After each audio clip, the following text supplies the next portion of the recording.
Everyone, what's up? It's me again, Junkmaster3, and this is going to be a continuation of my horror collection overview series, which it's been quite a while since made one of these videos.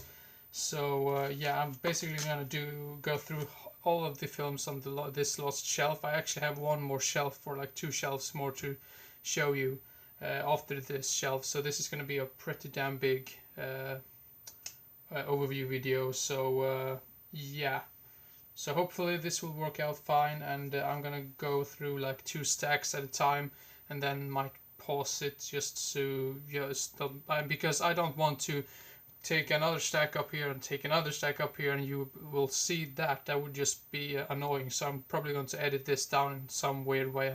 We'll see how it goes. So yeah, let's begin right away. First off, Hollywood Chainsaw Hookers. I also have this in an 88 Films release. And then this one, which I think I actually double dipped on for some reason. I didn't really know I had this before or not, but double pack, Linnea Quigley, Deadly Embrace, Nightmare Sisters, and Murder Weapon. Murder Weapon also has Eric Freeman in it, the guy who says Garbage Day. So yeah, that's really weird. Then we have The Killing Room. Did not care that much for that, to be honest. Then we have a movie which this is the film this is a film that I picked up quite recently, but that was like in a Code Red release. So yeah, Night of the Demon. Then we have Open Water, pretty good shark film, to be honest. And then this movie is just so overrated. I just did not care for it at all. But yeah, All the Boys Love Mandy Lane. Do not like it. This is supposed to be even worse, but I haven't seen it yet. Death Valley: The Revenge of Bloody Bill. This is supposed to be really bad, so haven't seen it yet though. This one was pretty funny. Murder Party. Yeah. Then we have a film which feels like no one talks about this one, but it has Jeffrey Combs in it, and the movie is Horror in the Attic, from the early 2000s, I believe. And then we have, damn, this was dusty, The Mangler. It's alright. It's not the worst, but not the best either. Then we have this one. This is such a great film, Rosemary's Baby. If you haven't seen that, check it out. Then we have The Hills Run Red, somewhat of an underrated slasher film, or a later slasher film from 2009, I believe. So yeah. Then we have Perkins 14. I do not care for this, to be honest, but then it was so pretty damn long time ago since I saw this, so I can remember it really wrong. Then we have, this one is really good, Possession, from the early 80s. And then this one was really boring in my opinion. The House Where Evil Dwells. It was supposed to be atmospheric, but I just thought it was really boring. Then we have 2001 Maniacs, really entertaining. I still haven't watched 2000 Maniacs yet, and I actually haven't found it yet, to be honest. Then we have Shadow of the Vampire, really cool film. Then we have Prince of Darkness. Then we have a 3-pack with The Dead and the Damned, Vile and Evil Things, like right here. This one I actually really liked, Vile. This one was garbage. This one I haven't seen yet, so yeah. Then we have this one, Henry Lee Lucas. I'm not too sure if that's the original title of the film, but yeah, it's about Henry Lee Lucas basically, so yeah. Now let's see here. So now we have two more stacks right here. The Addiction. This was boring. I actually wrote a review of this film on IMDb as well, of how boring I thought it was. Then we have How to Make a Monster. Not that good, to be honest. Then we have Late Faces. I did not care that much for this movie either. Then we have Island of the Dead. Not Island of the Dead, Island of Death, sorry. Can't speak today. Then we have a very unusual, I actually really enjoyed the first one. I haven't seen the second one yet though, but Video Violence 1 and 2. The first one was really good. I haven't seen the second one yet, but First one was really good for a shot on video film. Then we have this one. This is so way too long in my opinion. Night Riders. This runs for like 2 hours and 30 minutes or something, which is just insane. Then we have a really weird release of Nail Gun Massacre, which is actually signed by the director. Really weird release. I think it's like a limited one. Then we have The Wicker Man again, but this also comes with some special features, I believe. So yeah, really cool film in general. Then this one, I have no idea what it's about. I actually think I got this from like some Swedish filmmaker who sent this to me, or I bought it from him. Apparently limited to only 60 copies.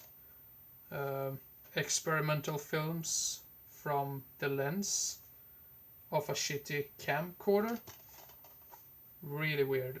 Apparently signed as well by the filmmakers, I believe. So yeah, it was ages since I bought that, so I can't remember. Then we have Servants of Twilight. Ugh, I don't care for that. This one I also really was disappointed by this one. The Deadly Spawn. Some cool like practical effects, but the characters in it just kills the film for me. Then we have House of the Devil. I really need to rewatch this because I think I fell asleep like 2 or 3 times while I watched it, and then I rewatched it and I don't think I cared that much for it, but yeah, what the hell. Then we have another release of The Boneyard. This is the older release by Cult Collectibles or whatever. Then we have Of Unknown Origin with Peter Weller. Well, let's see, I have to speed up a little bit here. From Beyond, really great. I think this is, yeah, Stuart Gordon. Jeffrey Combs in this one as well. Really great film. And we have a film called The Shoke, which I haven't seen yet. This one is pretty good as well. Some people don't like the ending, but I thought it was a good ending either way. So, Kill List. This one I've seen, but this is really stupid. This is stupid fun. Ogre. No donkey, no fairy tale, just terror. Then we have Dead and Buried, somewhat of an underrated 80s horror film. Then we have The Murder Secret. Did not care that much for that one. Yeah, I think it was that one. Then we have Massacre from the late 80s. I think this is directed by Andrea Bianchi. I don't really know how to pronounce his name, but then we have A Blade in the Dark. Way too long in my opinion, but still, I mean, it's still a good film, but I just think it runs for way too long.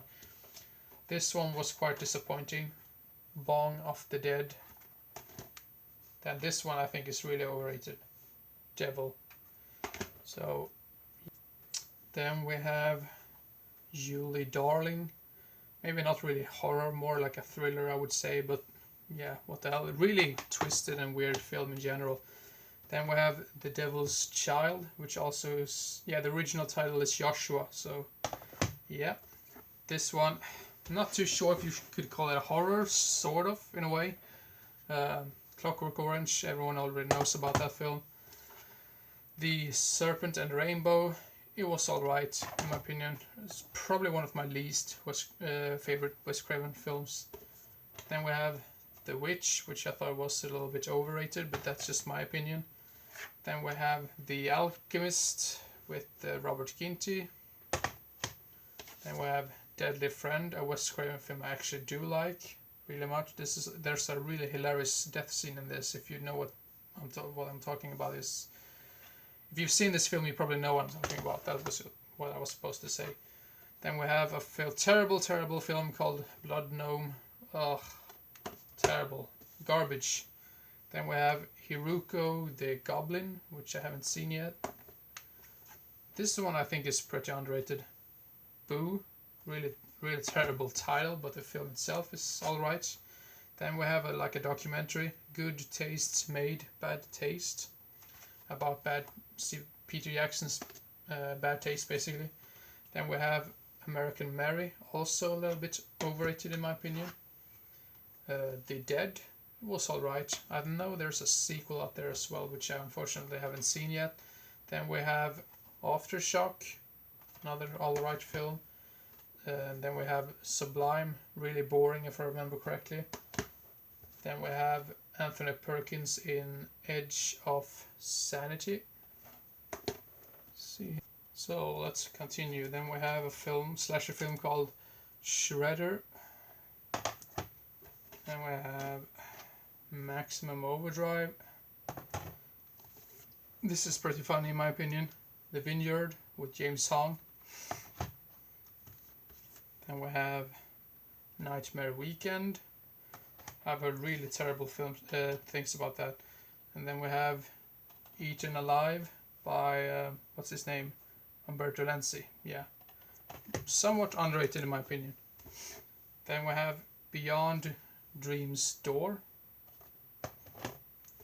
Then a film called Night Visitor from the 70s. And we have a box set with, let's see here, Lost, Cannibal World, Amazonia, and A Man from Deep River. All of those are good films, but my favorite out of these is probably Lost Cannibal World by Ruggero Deodato. So, yeah. Then we have I Drink Your Blood. I also have this in the 88 Films release, but this cover art is just much better in my opinion. Then we have some low budget crap probably called Splatter Farm. Let's see, I'm going to do it like this instead. Then we have The Monster Club with Vincent Price, John Carradine, Donald Pleasence, Britt Ekland. Then we have Die Screaming Marianne. Then a film called late 80s slasher film called Berserker. And a film called Alien Nation. And then we have the Critters films 1, 2, 3 and 4. I really liked part 1 and 2. The third one is not that good and the fourth one is just terrible in my opinion, but yeah, that's just what I think. And then we have, this is another one which I think is underrated, Graveyard Shift. This is also known as Central Park Drifter, I believe, from the late 80s as well. Not to be confused with Stephen King's Graveyard Shift. So yeah. And then we have Blood Diner in a really weird DVD release. I'm not really sure if you can see this, but The Other Hell, also by Umberto Lenzi, I believe. Or is it? Oh, I can't say. No, Bruno Mattei, sorry. Completely wrong about that. Hitchhike with David Hess and Franco Nero. Then we have Bloody Moon by Jess Franco. Wolfen, somewhat of an underrated film. Ghoul School, really weird looking film. Then we have Snuff. I really like the release of this film, but I've heard that the movie itself is supposed to be crap, so yeah. Then we have Patrick. Then a film called Funland, directed by the same guy who directed Sleepaway Camp 2 and 3. Then this one I've still not seen, but this just looks awesome in my opinion. Black Roses. And we have a film called Witchcraft, which came out in the late 80s. Apparently it got like millions and millions of sequels. Then we have, not millions, but yeah, really many sequels. Then we have Suicide Club. And a film called Birds of Prey. And then Sergio Martino's Mountain of the Cannibal God. Not seen it yet, but I've heard the ending to this is supposed to be really disgusting. Then we have Future Shock. This is with 4 films. Slipstream, Abraxas, Creature, and Laser Mission. Really weird box set. Maybe more sci-fi than horror, but yeah, what do I know? Then we have The Stuff, another release. This is the first release I ever bought of The Stuff, so that's probably the reason why I keep it in my collection. Then we have a really weird but funny film, Hard Rock Zombies. And then we have Dead Beat at Dawn, also pretty underrated. And then we end this collection, like part or video, with 3 box sets. maybe not box sets, but like sort of. And we have Dario Argento's Opera. This is like the big box, like Anchor Bay, old Anchor Bay release, which was limited to 30,000 copies. And this also includes the soundtrack to the film, which is really cool.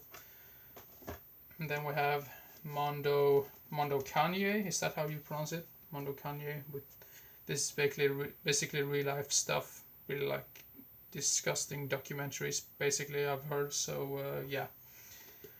And then the last for this overview thing is gonna be the Blind Dead collection, which comes with Tombs of the Blind Dead, Return of the Evil Dead, The Ghost Galleon, and The Night of the Seagulls. And yeah, all of you have probably seen this box set already, but yeah, really cool looking box set.